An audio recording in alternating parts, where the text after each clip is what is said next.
to Cooler Runnings Restaurant.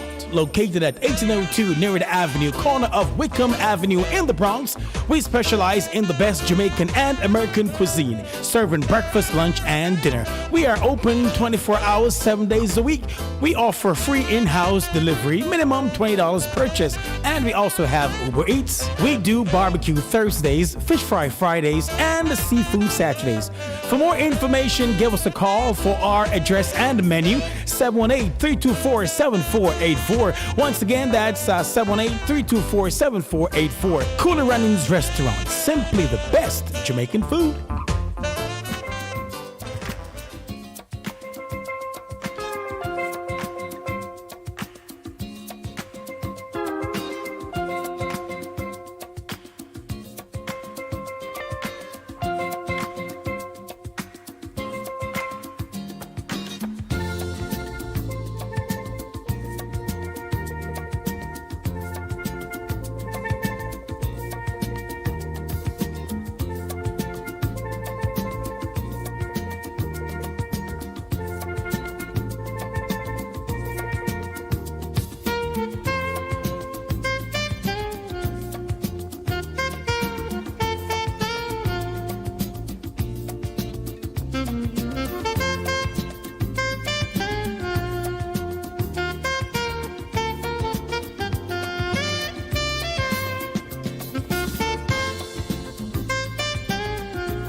I'm ready, I'm ready, I'm ready.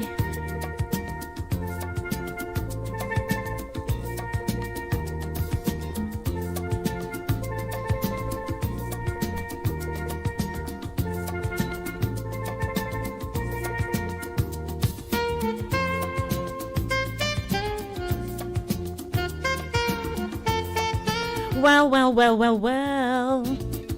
It is another Monday. And I'm good. I'm here. I'm giving thanks. You have anything to be grateful for? I do. I'm breathing, and it feels good. Welcome to my listening and my viewing audience. How you doing? How na do? How you spent your Christmas? What was your takeaway? Remember, I asked you to tell me today what your takeaway would be from the gathering that you had. Who stood out the most at this year's dinner? Grandma, grandpa, auntie, uncle, sister, brother, cousin, a friend? That special person who they always still stir things up, without a warning. And then the whole gathering turned out into something. Or you didn't have that this year. You had decent people just being nice at your dinner. How are you, everyone? I had a great Christmas. I did. And I'd like to say welcome to the show this afternoon. It is December 27. So we got 27, 28, 29, 30, 31. 4 days to go. And then we roll over into January 1, 2022. You all can imagine that? Welcome to Inside the Zone, the community platform where information is guaranteed. I'm your host, Lady D. Denise Gomez. That's my name. And we're going to have a good Monday afternoon together. What do you got to say about that? Just call me 914-600-4228. I need to get all the scoop about what you did on Saturday. And Sunday you had leftovers. And you had leftovers today too, right? Yeah, I have leftovers myself. I ain't going to no stove until maybe a few days from now. It is a good day. Of course, as always on a Monday, it hasn't changed. The Monday beat, chasing the Monday blues out of here with great music. And it's my Gents Monday, selections done by men.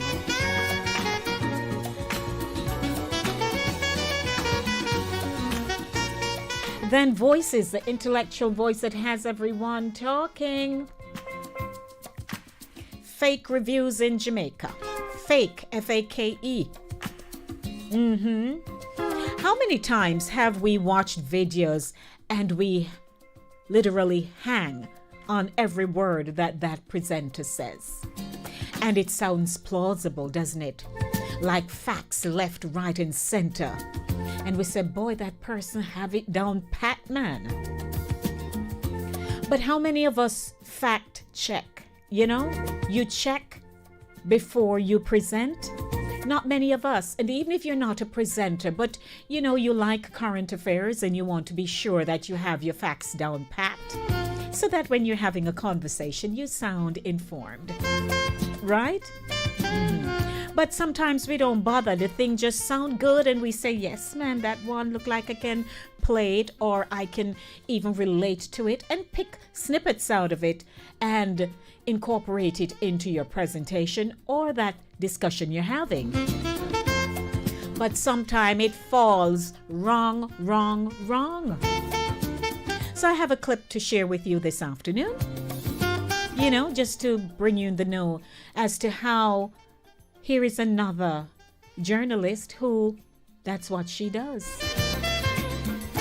Because people can present from their own perspective when we're having discussions. You're talking about what you know, what you can relate to. And even if you are going to cross-reference something, make sure it's right. A Jamaica thing. So we'll talk about how the Christmas food was nice today. Yeah. Food and fun. At 6 p.m., Chris Wilby joins me out of Caribbean Vibes Radio Network, and we'll be keeping you in the know with news, happenings, and facts. And then the conversation just roll right into 7 o'clock when I wrap up the show. It's so nice to be here, and I must say that I had not gotten a chance over the holiday period to tune into this budding and buzzing station, Linkage Radio 104.5, 101.7 FM. And so I missed the PSA on concerning rather Mr. Hines. Mr. Hines, I didn't know you were not well, but I heard this afternoon while I was listening, all the people who are extending their love and support. So I'm going to do the same, and I'm going to call him later on, and talk to him and so on. But that missed me because I was so busy doing whatever. That missed me. So forgive me. I wasn't a part of, that discussion to say sorry to hear and stuff, but I am. And thank God he's not doing badly. When I heard his voice, I could tell he's not his usual self, but he's here. And that's what I am so grateful for. So to God be the glory for that.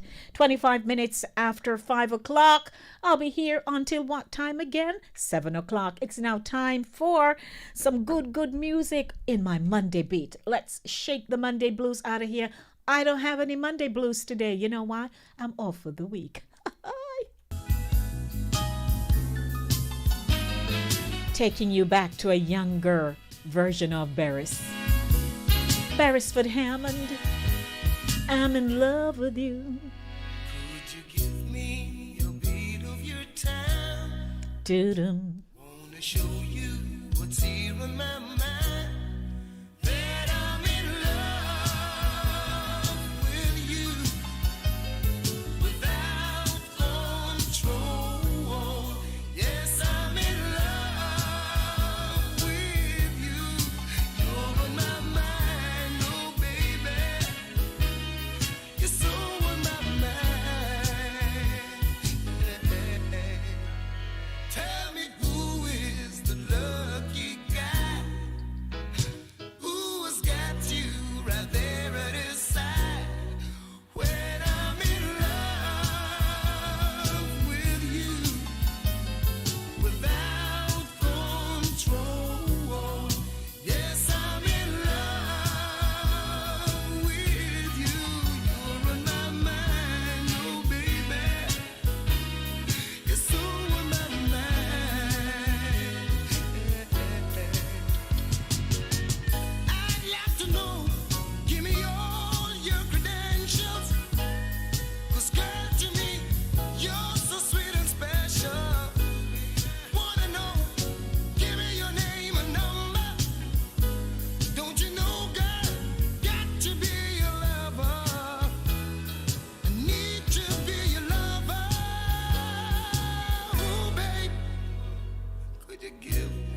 great and legendary man himself, Dennis Brown. It's my Gents Monday. Hey, everyone.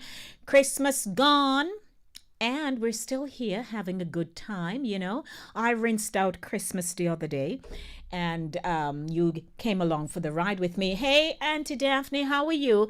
I gather you weren't feeling so good, but I heard your voice today, so I know you're feeling better. I'm glad to hear that. Want to touch base with all my seniors, you know, those of you who have really been with us for such a long time and you haven't left. We appreciate you so much. So touching base with my seniors, the young adults, children, wherever. Do you know where your children are?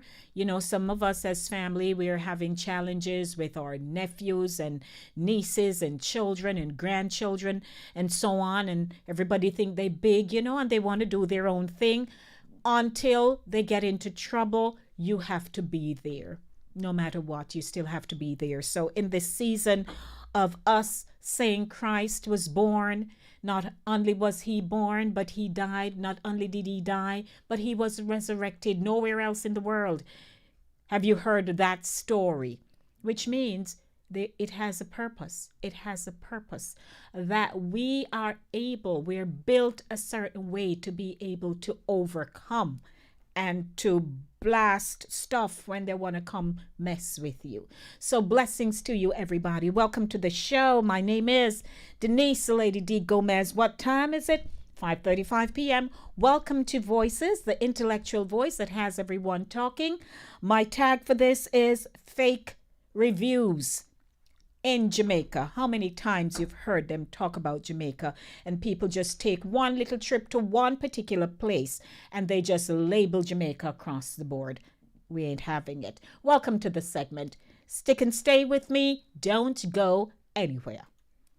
Making content about Jamaica, I've been preparing another documentary to share with you this weekend. But there have been like 10 different people who shared a video with me in Instagram, Facebook, private messages. People were just sending the link to that video and saying, Irina, you have to watch this.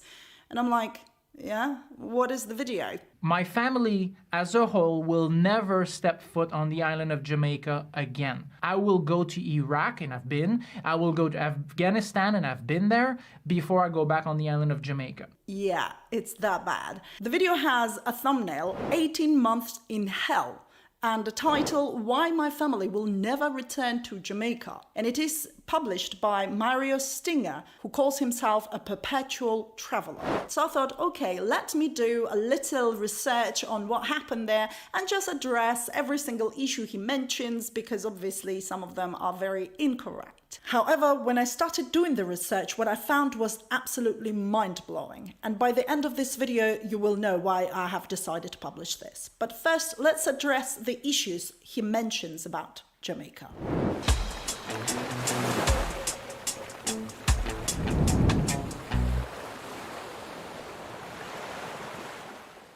I want to talk to you about Jamaica. I don't care if you're stopping for 2-3 days on a trip, if you're staying there for 1 week in a resort, or if you're going to go move there for business, for work, for whatever, you need to watch this video. He's not going to talk about Jamaica. He's going to talk about his personal experience while he lived in one house in Kingston in Jamaica, which obviously is not the same thing as talking about the country. The other thing is, as you will see throughout the video, the points he mentions are completely relevant to people who travel to Jamaica on vacation or who come on a cruise ship and so on. You need to understand what we know here. We lived on the island for 18 months. We live in absolute luxury there in Kingston at the top of the hill in a magnificent house with a beautiful view, a private pool. My daughter was going to the best school at $30,000 a year. We moved literally to 9 different countries and visited 60, okay?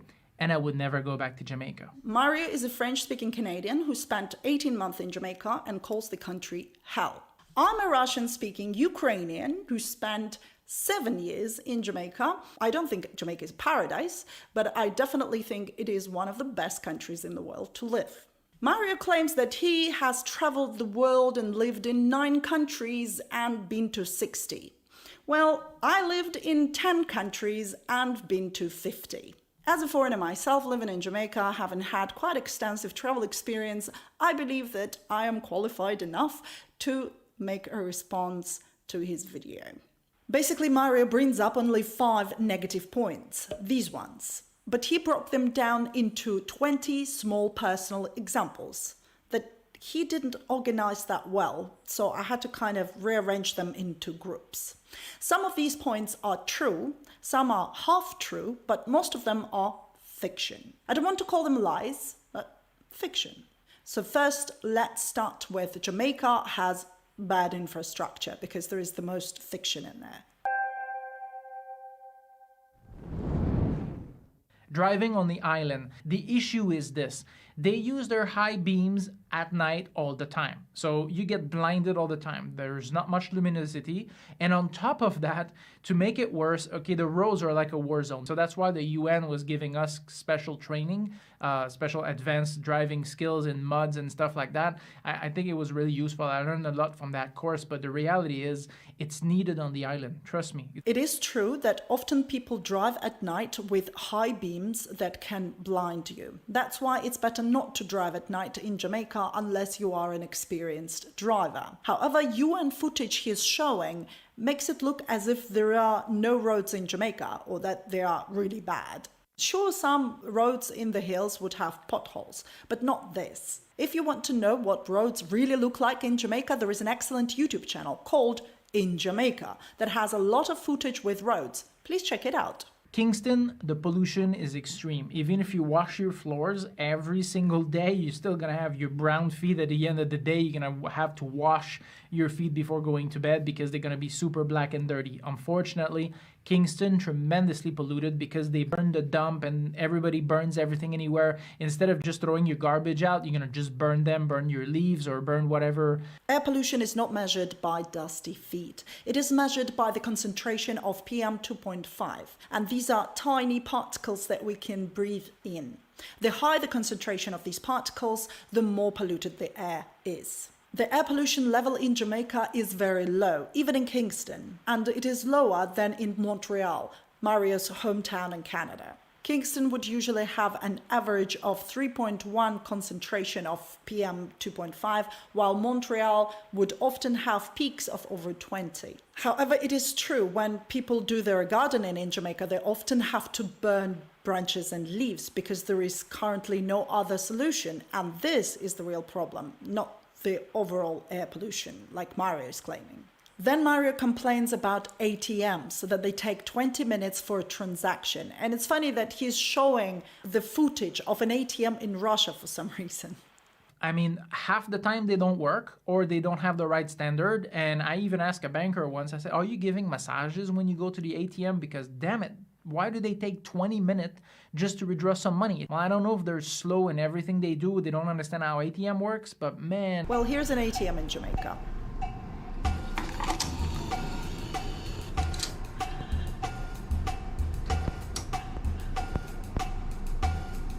Welcome.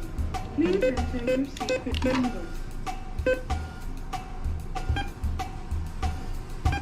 Enter the amount when you are ready. Please wait while your transaction is processing.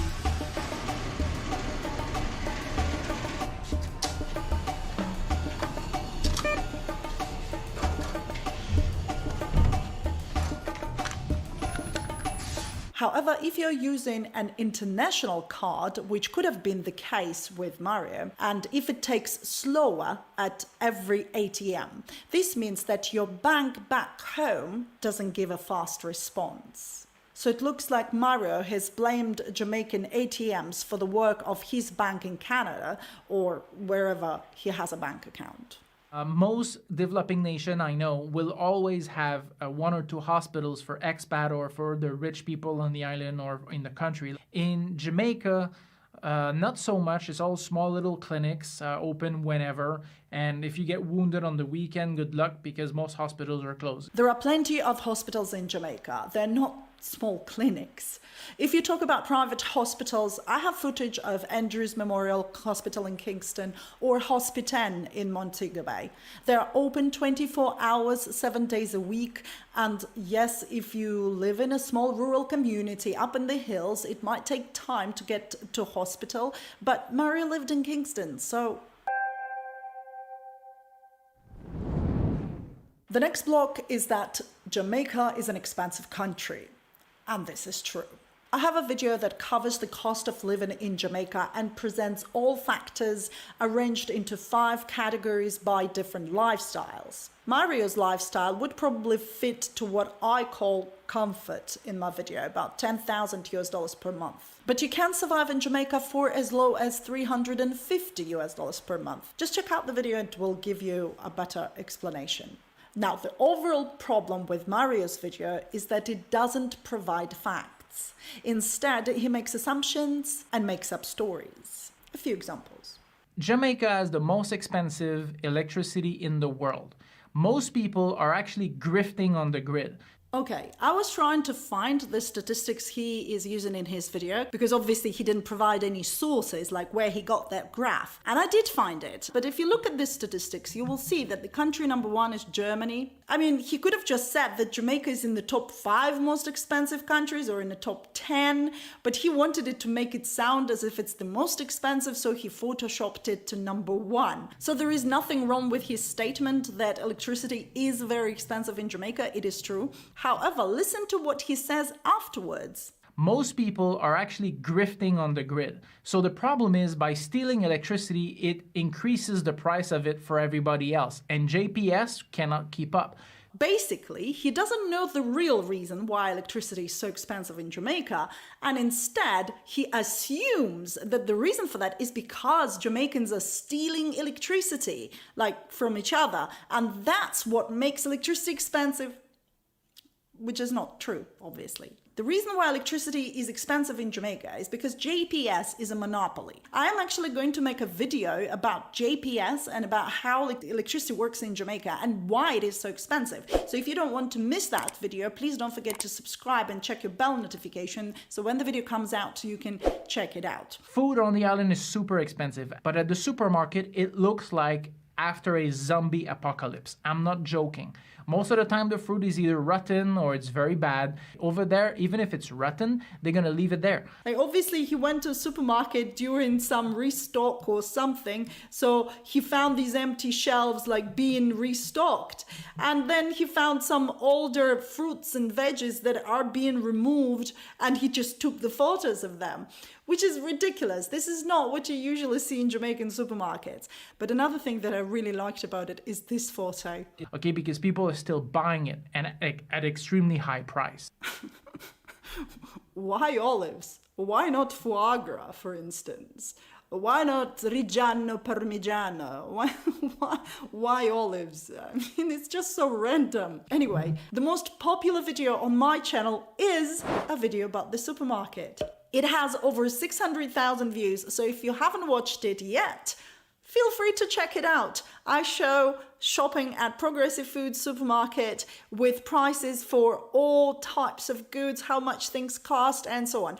And I also have a video from a marketplace and how much fruits and vegetables cost there and what they are and the quality of these fruits and veggies you can also see from the video.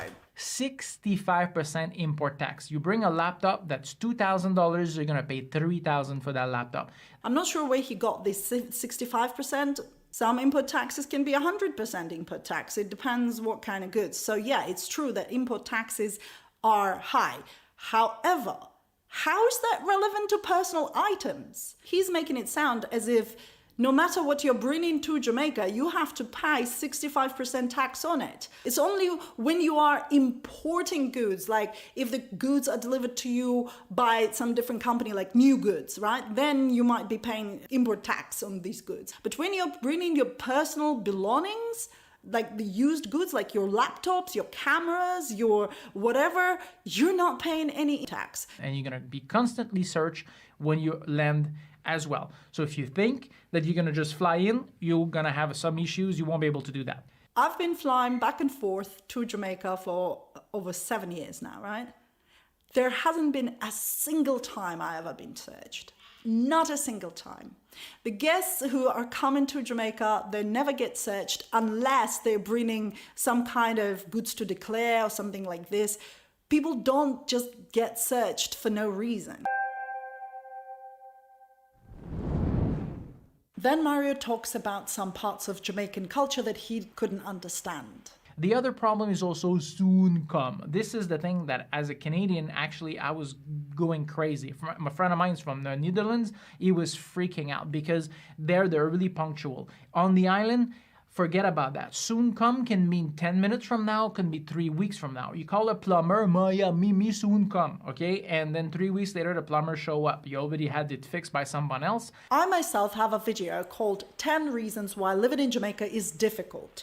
Not for me, for some people like Mario. And I do mention things like music that is a part of Jamaican culture and played in the open and often loud, and things like Soon Come. Here is a video, feel free to check it out by yourself. But the difference is, of course, I understand that this is the part of the culture. And I also have a video, 10 Reasons Why I Love Jamaica, to present the balanced opinion. Mario's video, on the other hand, is one-sided view and full of hate. Sometimes he doesn't even talk about his own experience, but talks about something he heard from someone else. Indoctrination. This is the biggest issue that kids are facing, okay, maybe not the local, but the foreigners are. You're gonna be going to school and literally going to do devotion and all kinds of religious stuff. If you're not religious, like I'm not, that's an issue for your kids, okay? And if the second your kids are saying they're not going to church or they cannot name the church they're going to, okay, they're gonna be ostracized, they're gonna be ridiculed. It's insane how my friends actually suffered and got bullied because of this. It's true that Jamaica is a highly religious country. There are a lot of Christians who pray, who go to church every Sunday. It's a big thing in Jamaica. To someone like me who's not religious either, it's really unusual. So this part is true, but to say that the kids are being discriminated against or being bullied because they don't go to church, I don't go to church. My husband doesn't go to church and my kids don't go to church. Have we ever experienced any discrimination about that? No. Nobody even ever asked us if we go to church or what church do you go to. I don't know where he came up with this. The next point he makes with a lot of examples is that people are bad. It's interesting because my experience is completely the opposite. People are one of the main reasons why I love living in Jamaica. But let's see what he's got to say. Now, another big issue you have in Jamaica is micro theft. Now, I'm not talking about this jokey video of, well, this is my maid, she steal bread that I made. Okay, whatever. But the idea is micro theft is an extreme issue on the island for resort and personally. All right, micro theft. These issues with micro theft can certainly happen, and I don't doubt that this could have happened with him and the person who worked at his house. But why does he make it sound as if it's something specific to Jamaica? What do you call that when tourists come to an all-inclusive hotel and then decide that, you know, they like these towels and their ropes, so they just pack them in their bags and take them with them? Is that micro theft? And you see, this is the issue all-inclusive hotels have to face all the time, with their items being stolen by their guests. For nannies, the locals are hiring Filipinos because they don't even trust their own Jamaican neighbors to actually take care of their own kids. Well, again, this is not true. Most Jamaicans usually have some relatives who are staying with their kids, or they would hire a nanny or a helper from some friend of a friend of a friend. So no, they don't hire Filipinos or someone from abroad. I can see clearly why he can be having problems with nannies and helpers and hiring other people. And the problem is his attitude, but we'll get to that later. Dealing with the government. Okay, that's a big issue too, okay? Of course, it's a developing nation, but the thing is, there's a lot of corruption. Once they have a $500 bribe and you're not willing to give the money, then you could just wait for weeks. And so that's why a lot of people, they just shut up, they pay the fee, and that's it. But embassies and diplomats are not allowed to do that, okay? or we shouldn't do it. So that caused a lot of issue on the island for that. Although they do respect diplomat, that's not bad. But yeah. So what he's saying, as diplomats, we didn't give any bribe, and as a result, we still got through. So maybe bribe is not needed after all then. His message was basically that diplomats are not allowed to do any of that, like being involved in corruption, but the rest of the people can, sure. Well, Mario, nobody's allowed to give bribes. That's against the law, just in case you didn't know. In general, this is the topic where I'm biased because I come from Ukraine, and Ukraine has more corruption than Jamaica. So to me, corruption in Jamaica is nothing. I mean, it's barely existent. But to someone from Canada, it might as well be the case. At least that's what I keep hearing. I haven't experienced corruption myself in Jamaica, not yet. So, yeah. Dealing with businesses in Jamaica could be very tough as well, okay? Not just the slowness and stuff like that, but also the lies and the deceit and the theft, okay? I'm going to give you a perfect example. When we arrived, they told us that we had to give $2,000 to guarantee the return of the container to the port, okay? Even though it was their own trucker and it's not like I can just steal the container. But apparently Jamaicans do steal containers a lot, okay? They use them for housing and stuff like that. So they wanted us to give them $2,000 that would be returned 5 days later when the container is returned to the port. Just a quick correction here. It's not 2,000 US dollars. It's about 900 US dollars. Big difference. Just saying. I left the island 18 months later, and as you can see, I was still asking the guy to get my money back, and he wouldn't give it back to me. Okay, so I lost $2,000 right there.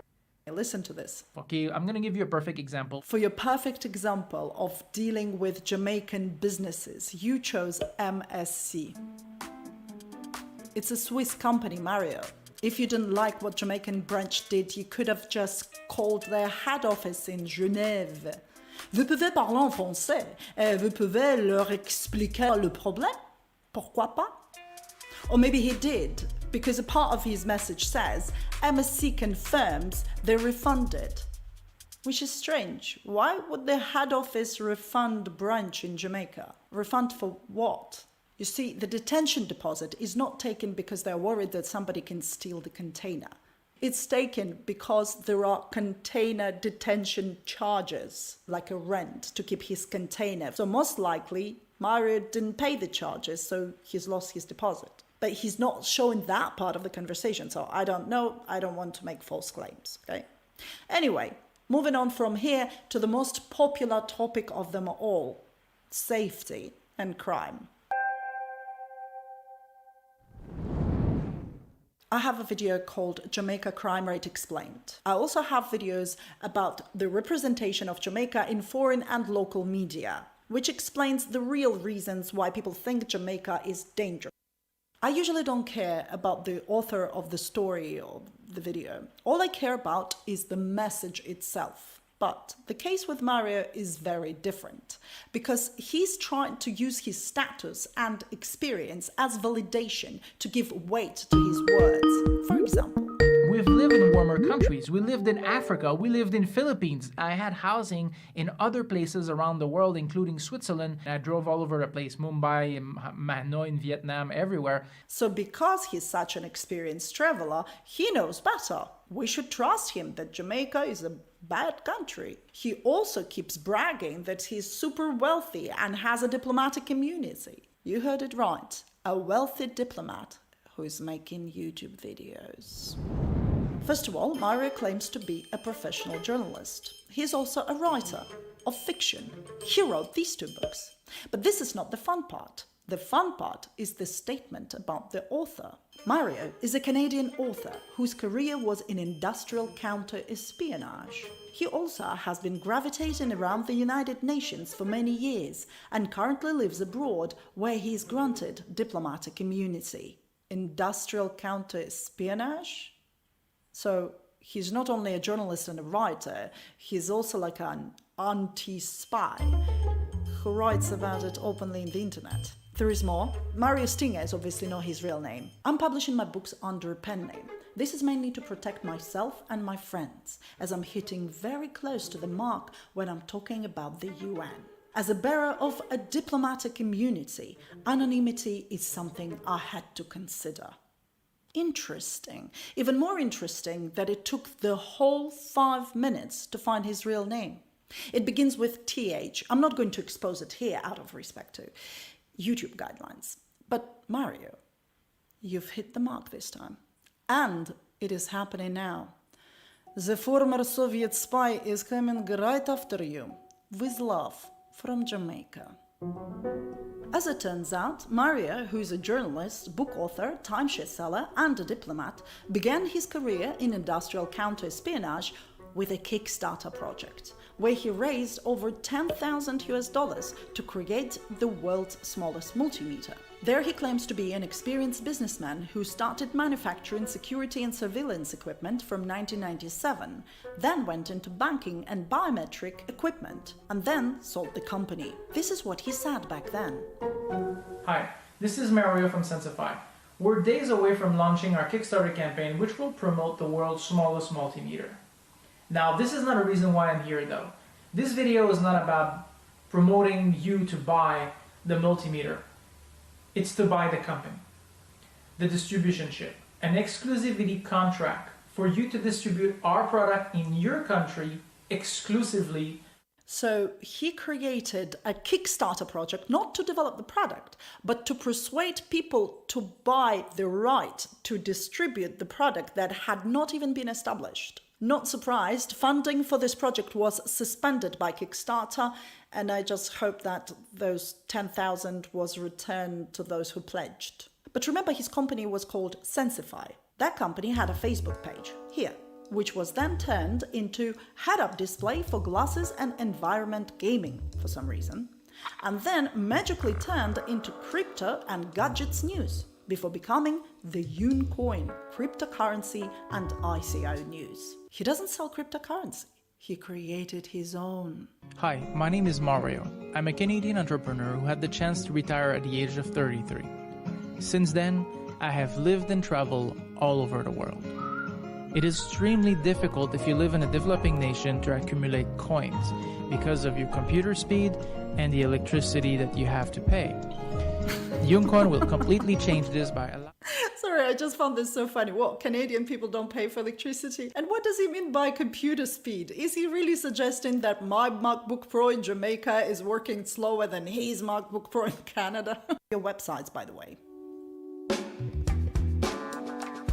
Website mariostinger.com currently talks about travel tips, diplomatic immunity and privileges, but this was not always the case. The domain he used before was maxell.com. If you type maxell.com now... Well, it is a beautiful Monday, and my partner here has called in right on time. His name is Chris Wilby.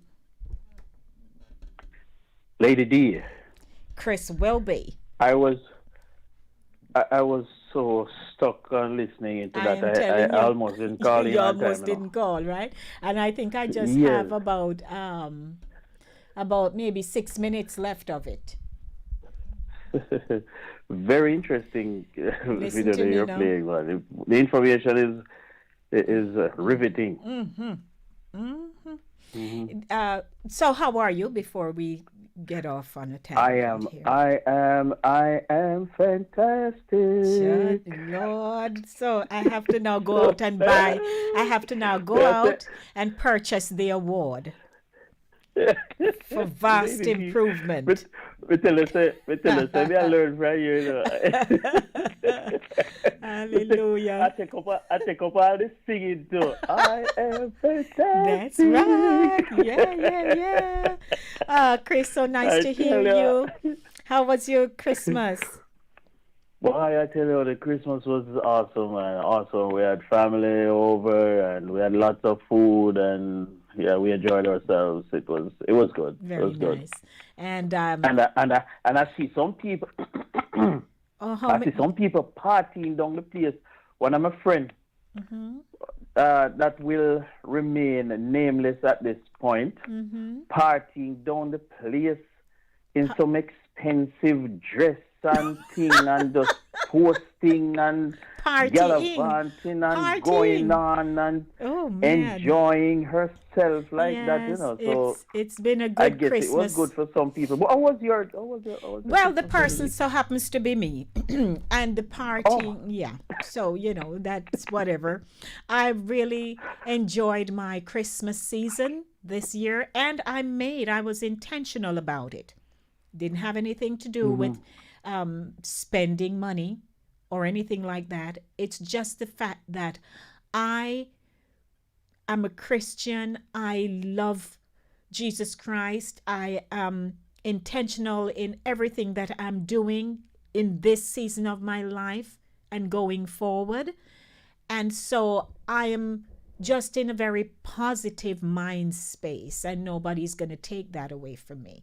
So whether it is a frock, a pants, a blouse, my pocketbook, the way I speak, the way I conduct myself, it is just who I am. So I am really enjoying myself. Yesterday, my little frock, I went to church in it, and everybody complimented me on it, and I thought I looked good in the frock, so I take two picture. yeah, man. I love Yeah, it. yeah, yeah. My frock was Yeah, it happening, look it look expensive. so I hear. Mm-hmm. So I hear. But I went to church yesterday. That's what I wore to church. Is my Christmas frock. Okay. Yeah, and then I Okay. was with friends on Saturday evening, Mm-hmm. having fun. Put out a little video, say hi to everybody. Keeping in touch. So it was good. So I have no regrets. None whatsoever. Amen. None whatsoever. I didn't see no picture of you, but I guess you had them you have them in the Kodak. Yeah, you have them in Them not, Kodak. them They're not, not they're them not not clean developed yet. yet. Them not developed yet. Ladies and gentlemen, Yeah, we take them, but they're not developed yet, lady. right? It's always a pleasure, having Chris Wilby join me. Here we are, winding down to December 31. So we are 3 days out, Chris. Mm-hmm. And we're grateful. Let's say hello to our YouTubers. Want to say hey to Ryan and to Pat and to Andrea and to Hortense, which is Princess, my friend Princess, and all those who are there and hidden and so on. It's so nice to see you all. And yes, Princess, I see that, the Coca-Cola shape. Oh Lord, all that too. Mm, Yes. sure. So, we want to say thanks to everyone, and those of you who are tuning in via CaribbeanVibesRadio.com as well as signradio.net. We really appreciate you. And our host station, Linkage Radio, 104.5, 101.7 FM. Each and every one of us who come to this platform here, we bring our own style, and that makes it work here. We've built a brand, and that's how we roll right here on Linkage Radio. So, Chris, news time, and then we can talk about Christmas, and then we can talk about how we don't know the right words, and we can also piggyback, because that was the idea about the clip I was just playing, because as it turns out, the man is just a scammer. Yeah. Yeah. So I yield to you to start off with our first headline for the evening. Yes, Lady D, thank you very much. And thank God for keeping us throughout the year. And here we are with the final program for this year, 2021. It's been a very, very interesting year. I want to say good afternoon to all the listeners on the different networks and those of you tuning in on YouTube. Start off this evening with news coming out of New York. Mandate requiring full COVID vaccination for New York City entertainment dining venues takes effect. A mandate requiring proof of full vaccination against COVID-19 for people older than 12 at entertainment and dining venues in New York City went into effect Monday. The mandate is an expansion of the Key to NYC program, which previously only required proof of one dose of the COVID shot. Starting Monday, workers and customers who want to enjoy indoor dining at restaurants, fitness, entertainment, and performance venues will have to show proof of 2 shots of Pfizer or Moderna's vaccine or 1 dose of the Johnson & Johnson shot to enter. Also, starting today, private businesses in New York must require their employees to have at least 1 COVID vaccine dose. As part of the mandate, employers will have to keep full records of their workers' vaccination statuses. Businesses that do not comply face fines starting at $1,000. These mandates come as concern over the Omicron variant grow and the city reaches record highs for COVID cases. According to Mayor Bill de Blasio, the city saw more than 14,000 positive COVID cases Sunday alone. Acceptable proof of vaccination includes a Centers for Disease Control and Prevention issue vaccination card and the New York State Excelsior Pass. Before the holidays, lines wrapped around buildings due to the increased volume of people wanting to get tested. This has made for long turnaround times for test results. Some people say they've waited as long as 4 days to get their results back, while also experiencing glitches in the city's system to book appointments. City officials say that as of Friday, it should only take about 24 hours to get test results from a city-run testing site. As concern over the Omicron variant grow and more people come out to get tested, city officials say they're actively working to make it as easy as possible. A father and his 2 school-age sons died on Christmas Day when their house caught fire, likely due to a combination of electrical issues and a dry Christmas tree, according to Quakertown, Pennsylvania Fire Marshal Doug Wilhelm.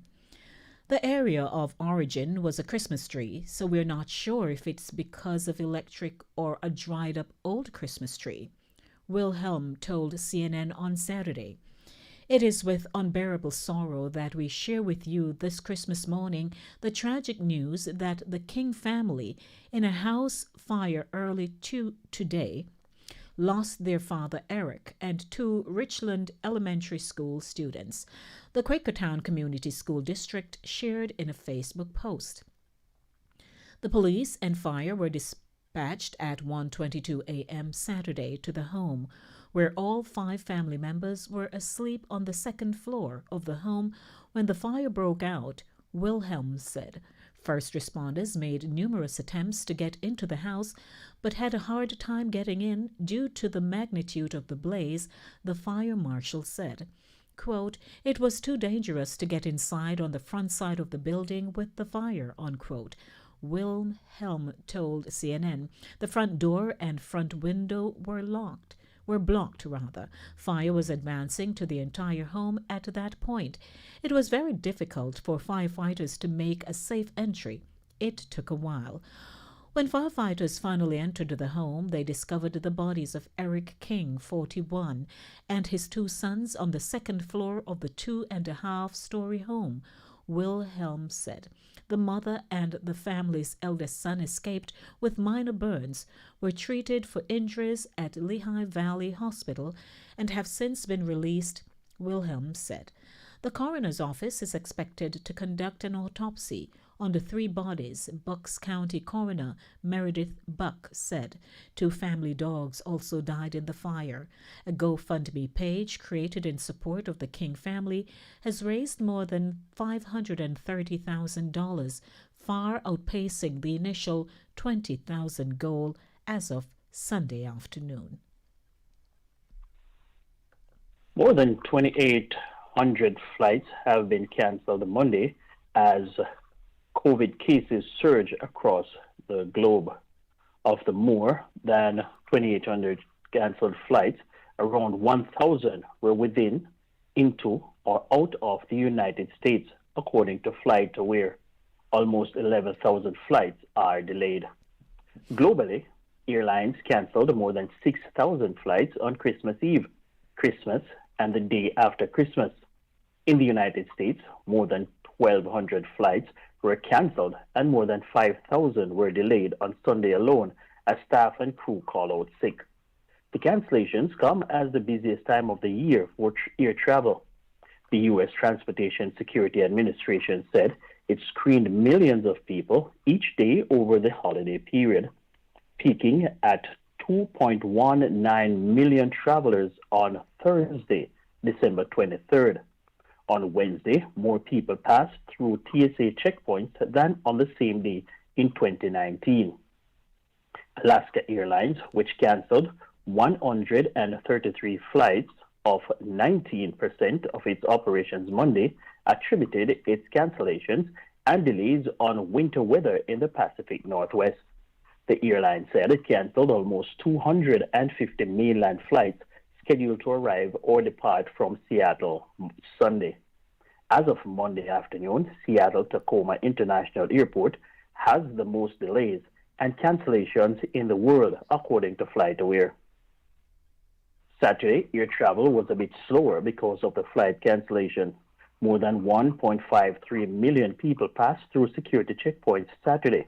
United Airlines said last week it had to cancel hundreds of flights because it lacked enough crew members to safely fly all of its scheduled routes. Delta said it was working to get all stranded travelers home as quickly as possible. European Airlines also experiencing a small number of cancellations amid record-breaking numbers of COVID-19 cases in several European nations. A British Airways spokesperson told CNN on Monday that the airline had cancelled a number of flights due to operational constraints and are instead using larger aircraft where possible to get customers to their destinations. According to tracking website FlightAware, 46 flights from British Airways were cancelled on Monday. German airline Lufthansa said it will cancel 10% of its winter flight schedule as the pandemic continues to hit the aviation industry. A woman was escorted off a December 23 flight at Atlanta's Hartsfield-Jackson International Airport after police say she caused a disturbance on a flight from Tampa, Florida. According to the Atlanta Police Department, officers received a call about an unruly passenger on Delta Flight 2790 this past Thursday. When the airplane arrived at its gate, officers were told that the woman, Patricia Cornwall, caused a disturbance in the air. That disturbance reportedly led to the injury of a fellow passenger and Delta employee. Based on that evidence, police detained Cornwall and contacted the on-call FBI agent. Cornwall was taken to the Atlanta Police Precinct inside the airport, where FBI agents responded and took her into custody. Right now, it's unclear what charges, if any, Cornwall faces. Dancehall icon Beenie Man has reportedly been detained by national security in Ghana for allegedly flouting COVID-19 protocols. Beenie Man's name is Moses Davis. Reports in the Ghanaian media are the DJ tested positive for COVID-19 on arrival in Ghana last week and placed in quarantine. However, the veteran entertainer allegedly flouted those measures and conducted several interviews and performed at the Stone Boys BHIM concert with several other acts. It's alleged that King of the Dancehall DJ was detained by national security when he attempted to board a flight to leave Ghana. It is also reported that Beenie Man provided a fake vaccination certificate when detained by the police. This is not the entertainer's first encounter with law enforcement during the COVID-19 pandemic. In December last year, the 48-year-old was placed before the courts in Jamaica for breaching the Disaster Risk Management Act designated to limit the spread of COVID-19. Beenie Man was charged with breaches of the DRMA and the Noise Abatement Act relating to November 29 in St. Elizabeth. He again drew the ire of St. Elizabeth Police that same month for promoting a New Year's Day party in the parish. He was fined $150,000 in April after pleading guilty to breaches of the DRMA. The charges relating to the Noise Abatement Act were dismissed. The search for a 27-year-old university student who was reported missing in Orchard in Hopewell, Hanover, resumed this morning. Head of the Hanover Police, Superintendent Sharon Beeput, says the Jamaica Constabulary Forces K9 unit has been brought in to aid in a search. The missing University of the West Indies student is Charlene Evans from Clifton, Hanover. She was reportedly last seen around 7 on Christmas morning. Evans is affectionately called Chin. The police, with help from Miss Evans's family and resident of the Orchard community, have been searching for the missing student for the past 2 days. It's understood that she may have gone missing in a heavily wooded area with several undeveloped lots. The young woman had reportedly visited the father of her baby in Orchard when she reportedly ran from the house. According to reports, before she was last seen, Miss Evans called her father, Kitson Evans, via telephone asking him to come and get her. Charlene's child's other grandfather, Neville Bibby Humphrey, told Nationwide News that the young woman may have been suffering from a mental illness.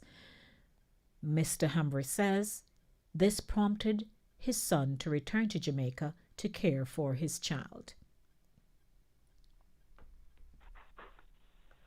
5 persons were shot, 2 fatally, at an illegal party in Discovery Bay, St. Anne early Monday morning. 2 of the injured persons remain in hospital while the third was treated and released. One of the injured persons is a foreign national who is vacationing at a resort in Trelawney. The deceased have been identified as Tamara Kelly, 23, and Roger Linton, 21, both residents of Discovery Bay. It is reported that the 5 were among patrons at an all-white party in Old Folly in Discovery Bay when a shooting occurred. The 5 persons were hit.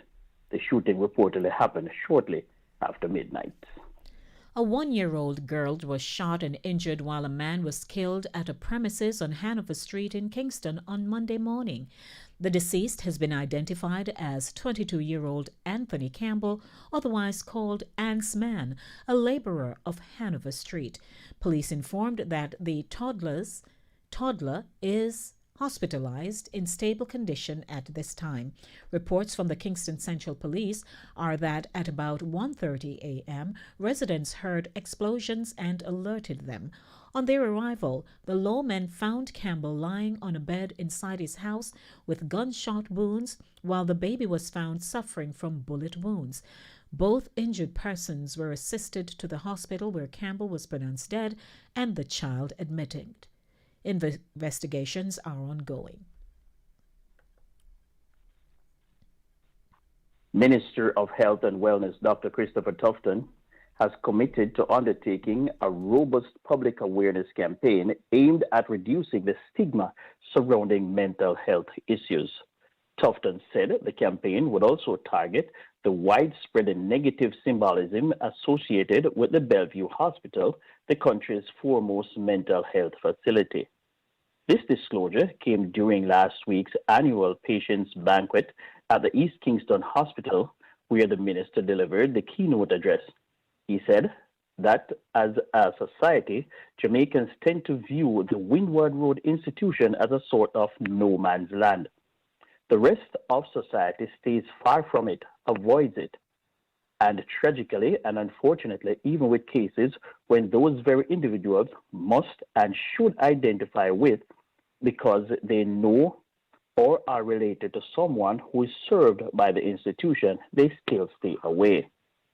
That's why we have the problem with abandonment and the affirmed, because people stay far away. It's not a good thing. And so if we don't make a special effort, oftentimes you must feel lonely, except for the family that you have there, the board and the staff, he told residents. We in government want to change that. We not just want to change it, we have to change it, he insisted.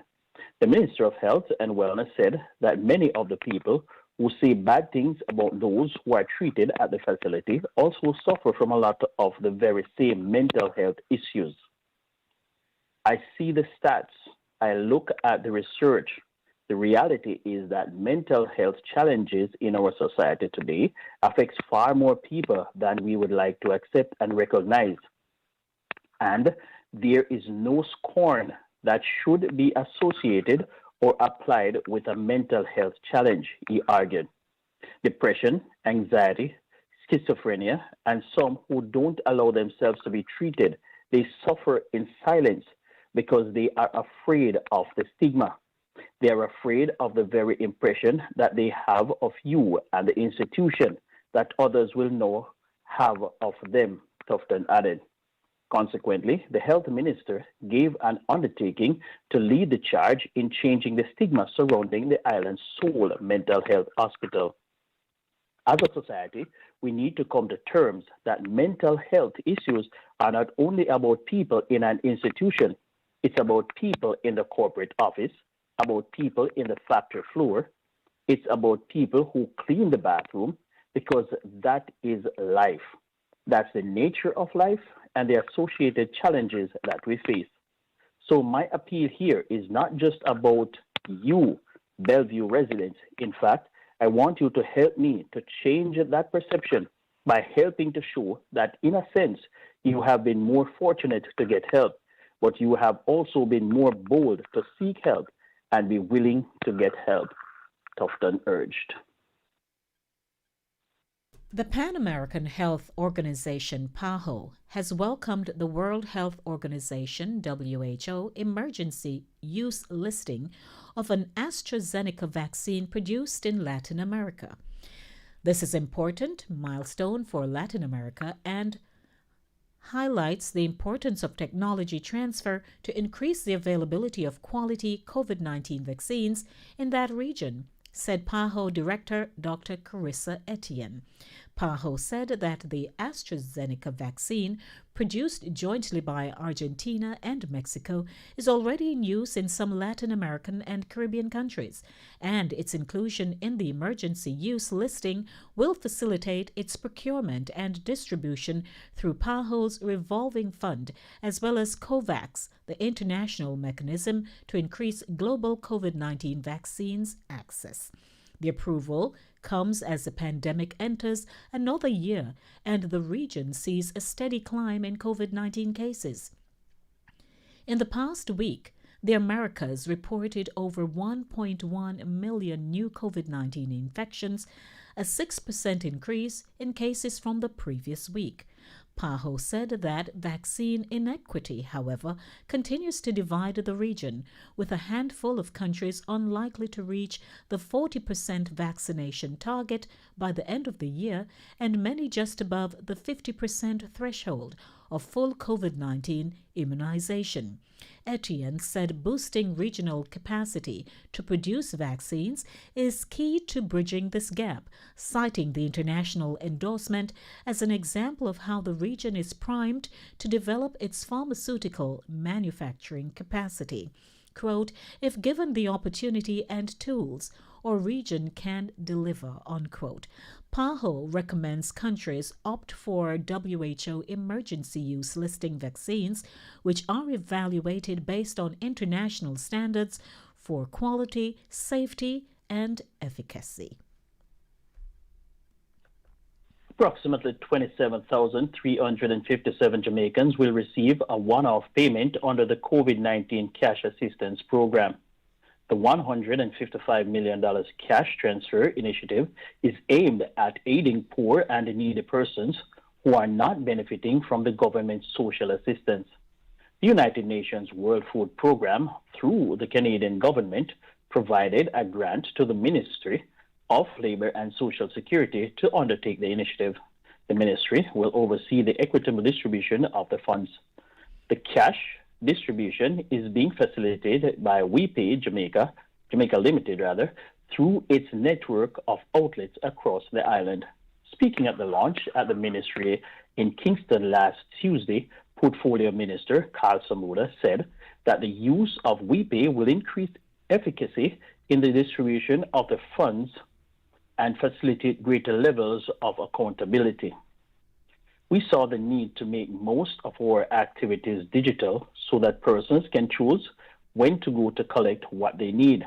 They will then have the cash to do as they like and the place or of choice to shop, etc. It allows for greater flexibility, greater accountability, because the system is one that makes provision for automatic audit, which is very important to us, he said. We welcome it. It is a precursor to what is en route, because we want to convert the entire operation of our ministry to a digital platform where we can have instant recall, instant assessment. We will be able to monitor very quickly. All of that has transpired, so it is a welcome intervention, and we look forward to the success that will result from it, he added. And in international news, as tributes pour in for anti-apartheid stalwart Archbishop Emeritus Desmond Tutu, former Prime Minister P.J. Patterson is recommending that his example be used to achieve consensus to tackle issues facing Jamaica. Tutu, who was a driving force for the dismantling of apartheid in South Africa, died on Sunday in Cape Town. He was 90. Describing Tutu as an international giant with a compelling voice, Patterson stated during an interview with the Gleaner on Sunday, quote, "The last surviving giant in the fight against the abhorrent system of apartheid has departed to the land of glory. Nobel laureate Desmond Tutu found his own way of contributing to the fight against that evil and pernicious system," unquote.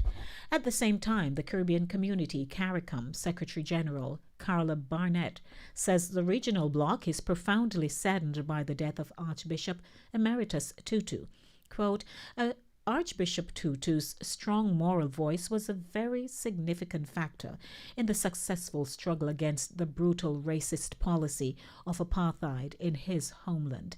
His compassionate leadership of South Africa's Truth and Reconciliation Commission during the sensitive transition period that followed the end of apartheid further elevated his national and global esteem, unquote, said Barnett. Archbishop Tutu, a Nobel laureate, will be remembered as an indefatigable fighter for human rights, justice, equality, and the environment, whose unquestioned integrity cements his legacy as a global icon, the Secretary General noted.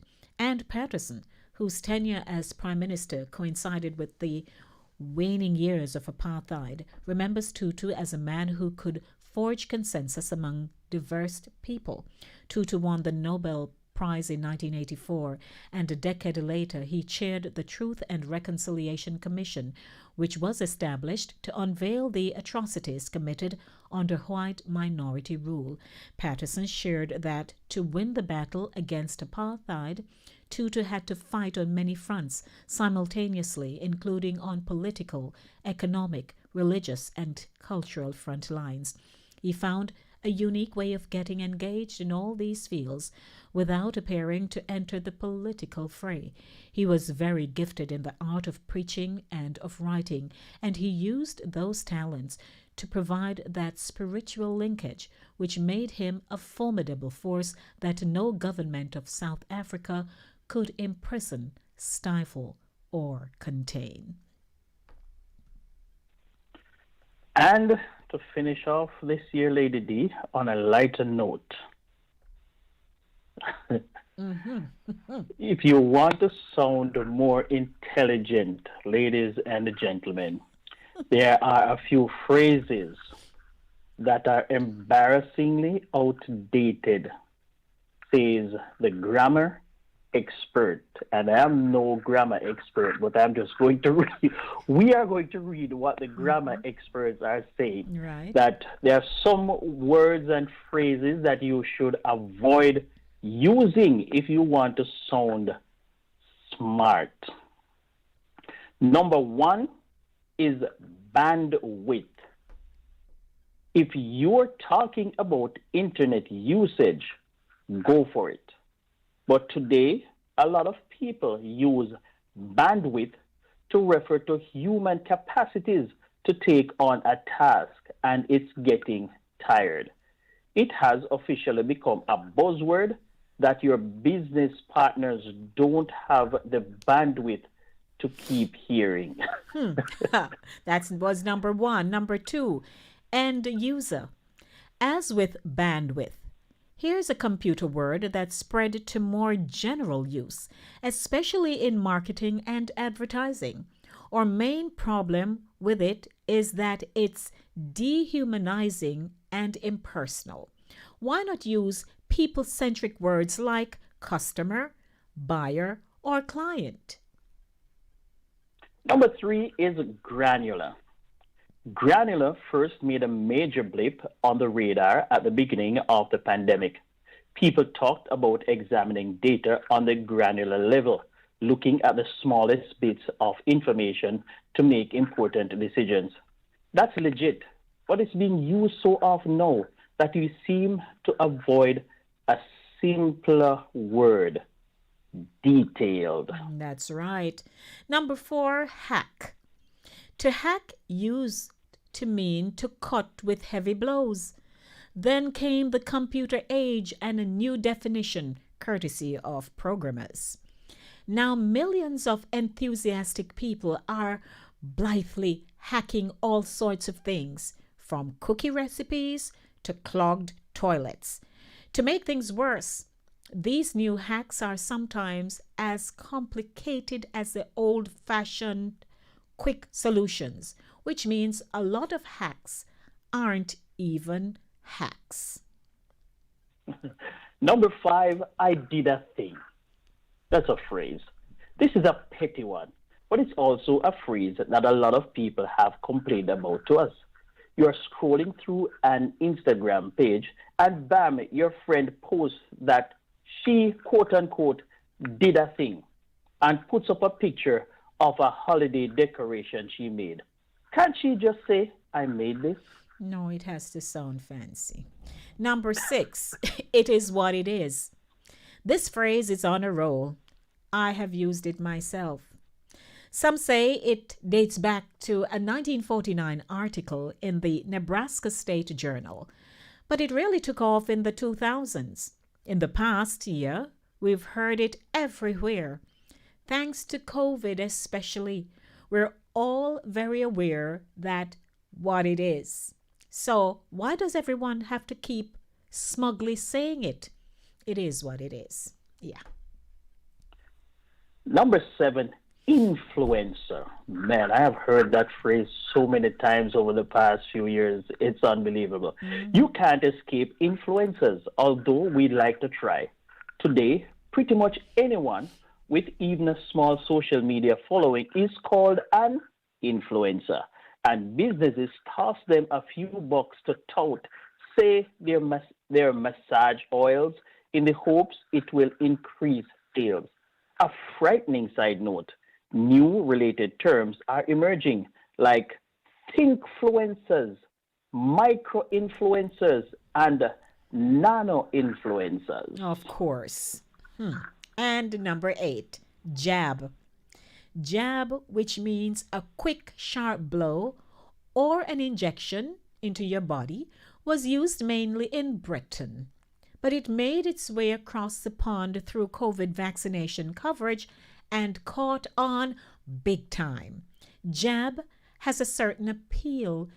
It's a somewhat nonchalant way to describe a serious thing, but we might have to live with getting shots for a while, so it'd be nice to call them shots again.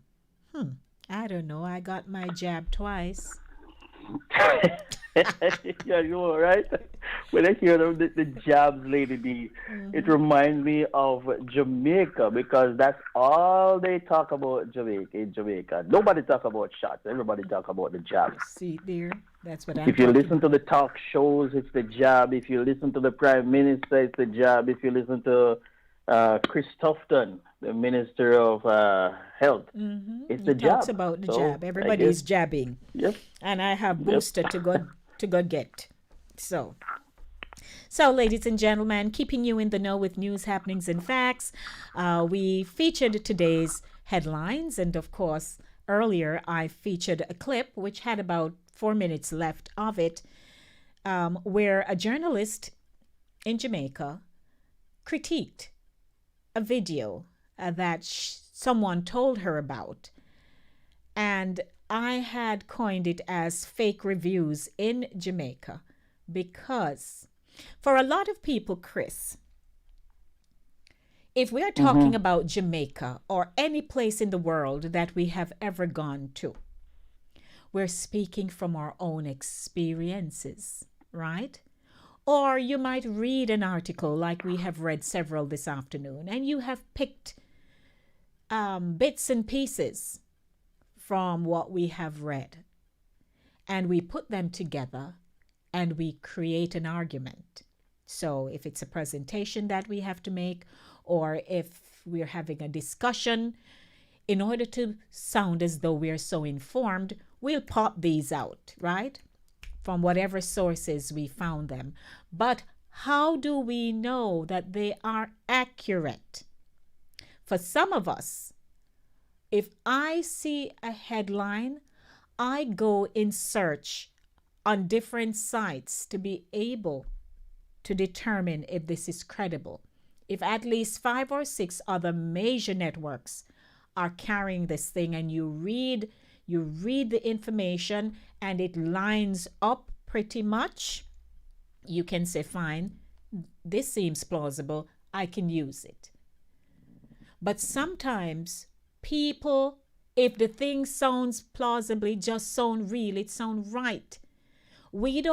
Not many people, right, Chris, go about saying, oh, let me go search. They just see this thing and they just take it and they run with it. And so right away, it's such a you start to, divulge false information. Go ahead. it is such a very valuable argument that you're making, Lady D, because so many people make that mistake. And even with headlines, people tend to read a headline and believe that they know what is in the article. Mm-hmm. And they will run with the headline, mm-hmm. which sometimes is placed there directly for sensationalism. That's right. And a lot of times the headline does not speak directly to what mm-hmm. the article says. So you have to read the entire article to get the understanding of what is going on. So that is one aspect. And as you say, a lot of people, and this is very, very important, a lot of people will take an article or listen to a clip, and as you say, it sounds very interesting, and the person who is delivering it, mm-hmm. they sound convincing, sound so eloquent mm-hmm. and convincing mm-hmm. that you believe that this ought to be so. And before you know it, that video, that article, whatever, is shared 1 million times. Yes. To 1 million different people who are misinformed. Mm-hmm. And that is how propaganda starts. Mm-hmm. So that is how propaganda spreads, because people do not take the time out to do their own research, to fact check, to find out what is happening. I cannot tell you how many times I have had to correct people who pick up an article somewhere on Facebook from some unknown site, and they are repeating it as gospel. Mm-hmm. And sometimes nothing in that article is true. Mm-hmm. But they pick it up, mm-hmm. and it sounds good. Yes. And it sometimes what happens to it, it reinforces their own thinking. Mm-hmm. So because of that, mm-hmm. they run with it. Right, because they identify there is something in exactly. there. Yeah, they identify with it. 914-600-4228. How are you all doing out there? Want to say hey to Betty Love. Hey, Bet, how you do? And Right, nothing to do much with the body of the article. That's right. Want to also say hi to Alma out of Jamaica. Hey, Alma. And Andrea over there in Barbados. And there is something going on there with the E, person with the E letter. Somebody says Nish motivates, whatever. Okay, let's keep moving. Let's take a call, Mr. Wilby. Good afternoon. Welcome to Keeping You in the Know. Compliment for the season, my beautiful Lady D. Compliments of the season to you too. How are you? I, I am so blessed to be alive. Amen. Sister Daphne. Yes. Mm-hmm. Yes, man. Last week I went outside to feed my bird. You know, I never dressed properly. Oh, and you picked up a draft. Yes, you know, so I couldn't, but I was here listening to everything. Yes. And here you're calling for Auntie Daphne, but I couldn't even turn the off and rest. I got you. But I'm glad you feel better. Yes, I feel much better, man. Feel better from the following day. Oh, good. Nice. Yes, you know. I'm glad. I to wish you hear that. everything that is good for the coming year and all the good work that you have done throughout the years, because it's a long time I know you, Lady D. You do not know me, but I remember you. Okay, ma'am. About 17, 18 years now. Oh, Lord, is I know you when Gatsby Yeah. used to be at Yes. Father Linky. You take us back. Yes, I remember. I remember you. Yes. Your yes. beautiful voice, beautiful lady. You know, and I appreciate all what you have been doing. Yes. Informative program at all time. You and your co-host, you know. And I just give you my blessing. Much success, prosperity, good health for the new year, Yes. and most of all, more God in your life. Amen. Because we can't have too much of Him, you know. No, we can't. You can't have too much, you know. So, Yes. but I am here. Okay. But when the time comes for the story them again, Yes. I am here. No problem. I'll be Yes. popping out something soon. Yes. I'll be popping out We got something something soon, man, because I have a lot of zombie story and all them kind of things. All right then, ma'am. So come 2022. Story time. Yes, story time. Come 2022. Yes. All If the right. Lord tarries. If the Lord tarries. Okay. Blessings, Yes. Auntie Daphne. Nice to hear you. God bless you, All right, my Auntie beloved. Daphne. Happy and I New love- Year. God bless you. Tell me happy birthday when it comes to. Oh, when is the birthday? All right, happy The birthday. when it comes. 31st. Oh, so that's okay. Okay. Yes. The Few days 31st. away. Okay. The Happy last birthday day to you, in the man. year. Yes. Yes. All right. That's good. So No God problem. bless you, and I'm Bless here you. listening to the rest of the program. Thank you so much. May All you right, and take it your easy. Thanks for household calling. be blessed. You hear? Yes, and yours too. Yes, thank you, my All right. love. Blessings. God Bye-bye. bless. All righty. Yes, God bless you, 914 sir. 914 600 4228. 914 600 4228. We have another call. Welcome to Keeping You in the Know.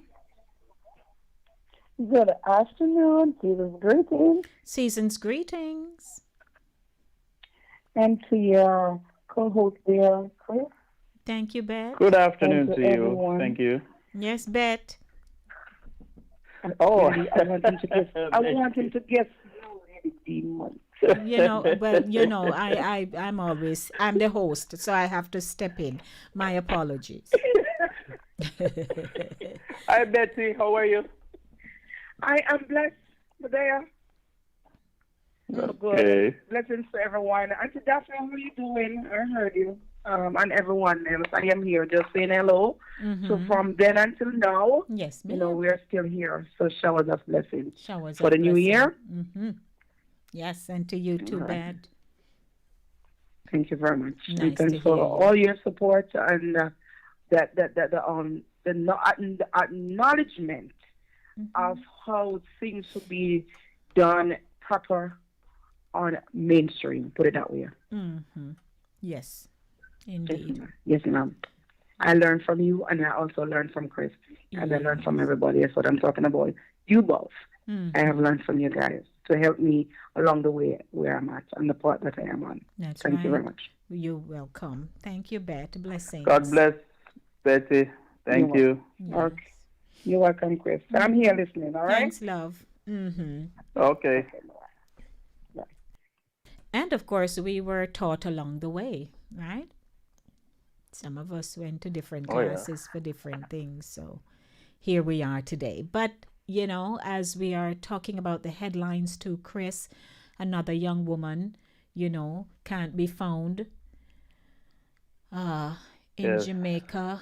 And even though that clip that I played earlier, where the gentleman is citing different things, you know, we know that it's not across the full breadth of the country that everything is happening. We acknowledge another caller. Welcome to Keeping You in the Know. How you do? How you do?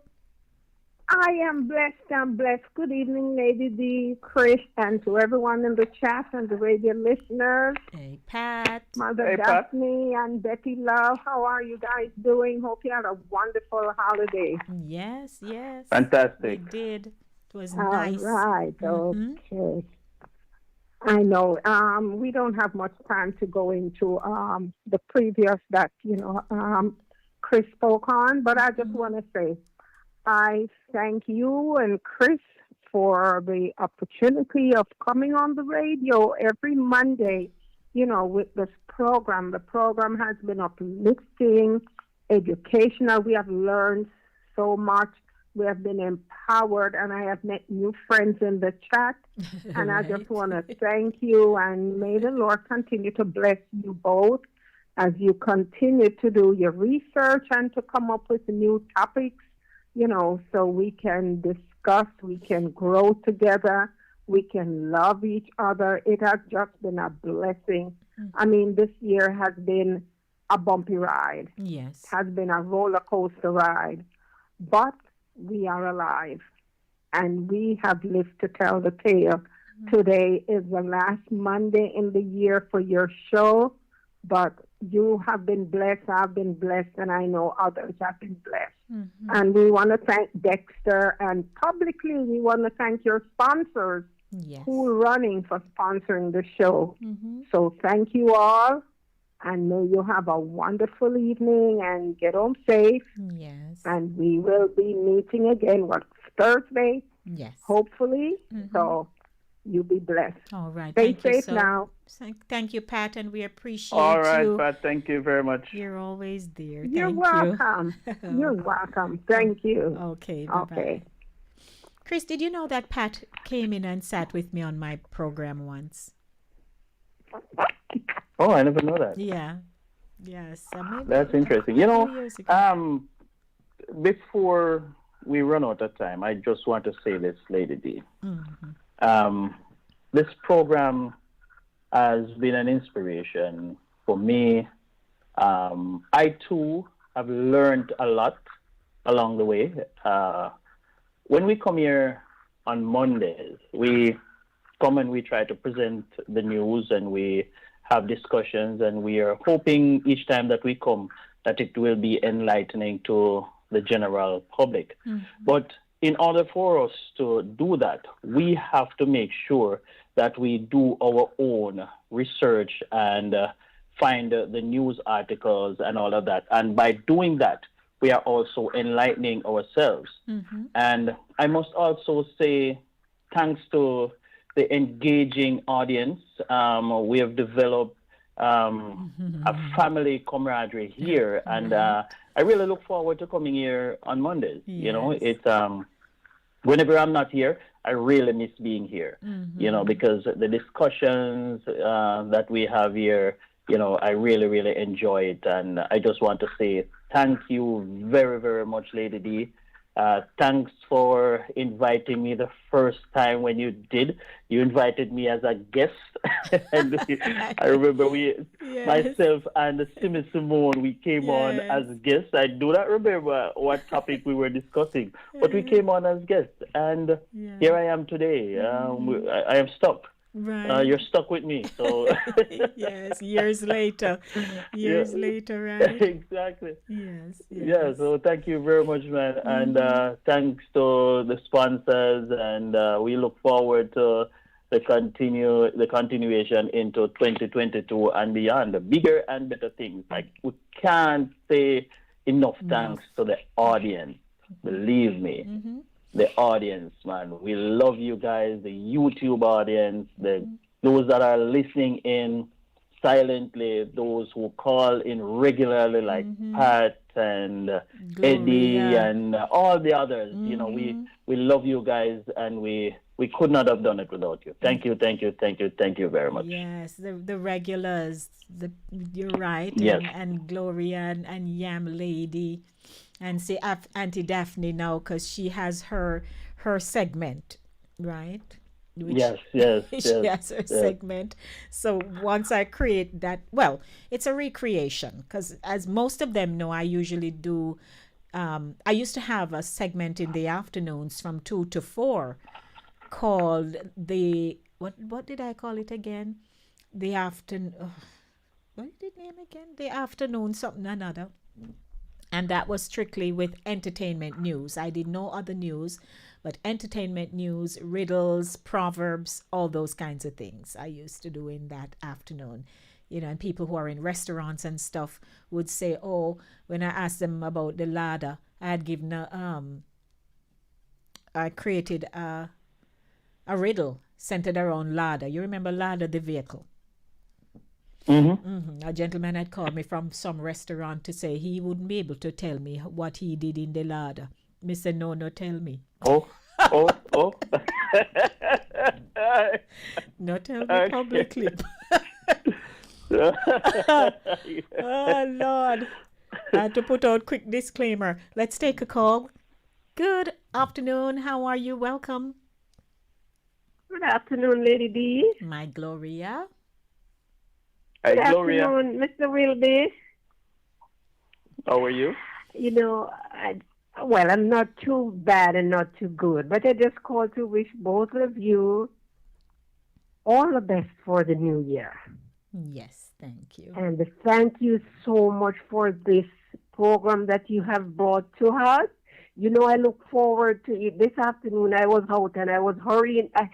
I just want to change to get home. The radio station to make sure I don't miss the program. It's informative, as Sister Pat said. Hi, Sister Pat, and we have learned a lot from it, and we have become family. We you know, this one. If you don't hear this one, it's so nice. It's wonderful. And I wish both of you and your family all the best for the new year, and we love you. Thank you. And keep safe. Thank you very much, and same to you. Too. Thanks, Gloria. Yes. Bye-bye. Thank you so much. And, you know, Bye-bye. I recall when I was going to start this show, Naya and Betty, what's the other guy name again? Naya and Sample. Naya and Sample had a segment, and then, you know, sometime after they couldn't continue for whatever reason, and so I decided I wanted to take the slot. And I remember when I launched the show, Prime Minister was with me, and this other little young one. They used to be my DJs before I grew up and graduated to playing my own tune.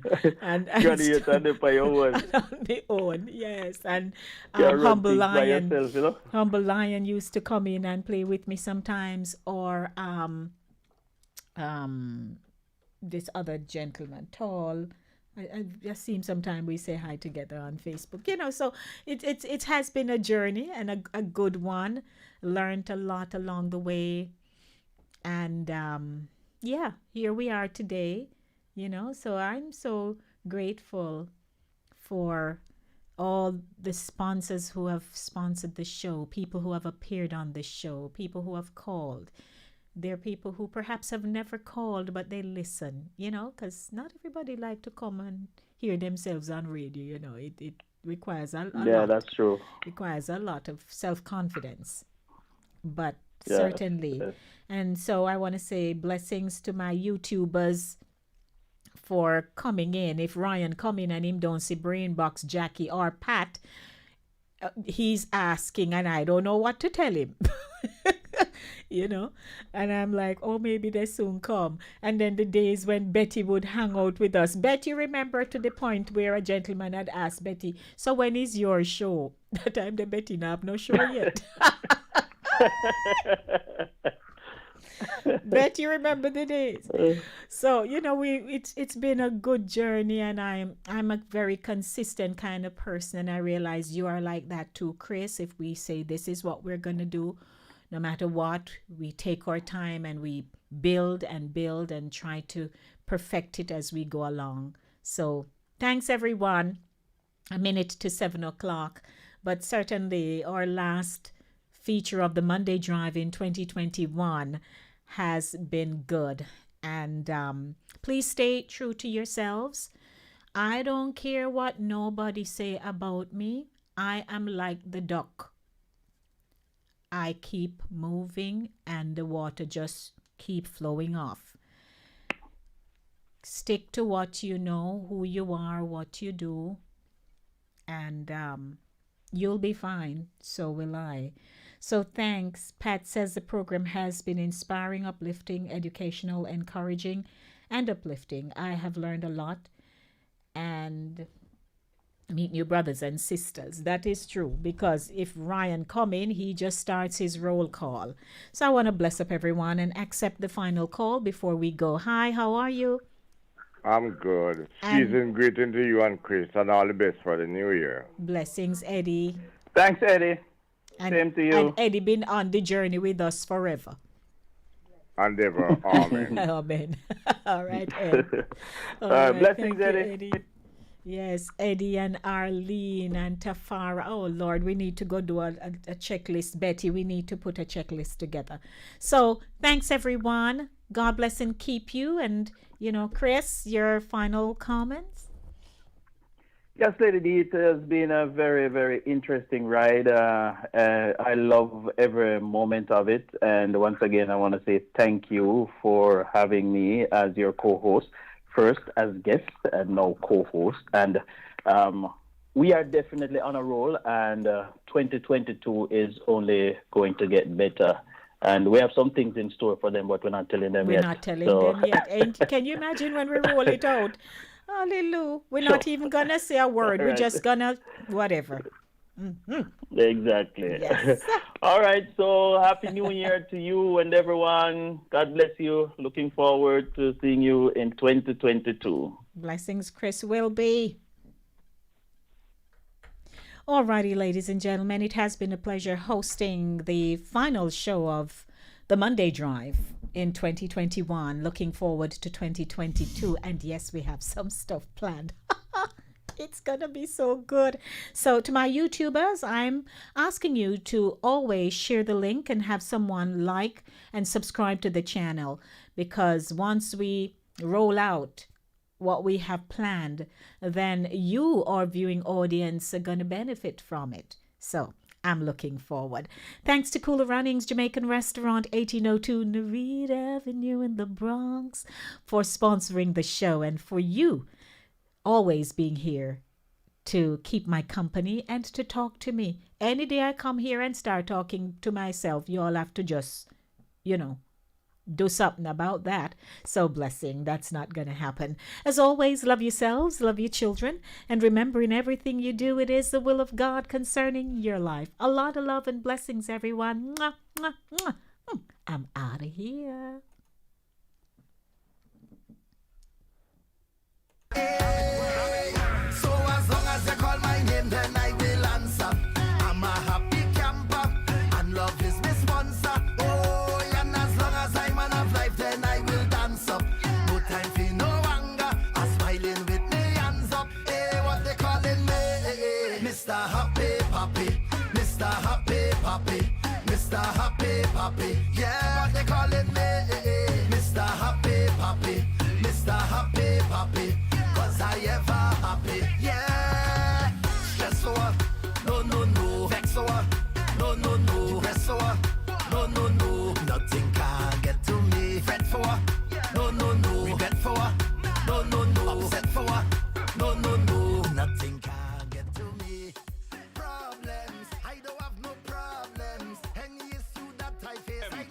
Def them. Trying to purchase a new or used car but have credit issues? CarLoansNY.com will help. Go online or call 888-281-7757. View hundreds of new and pre-owned cars. Be approved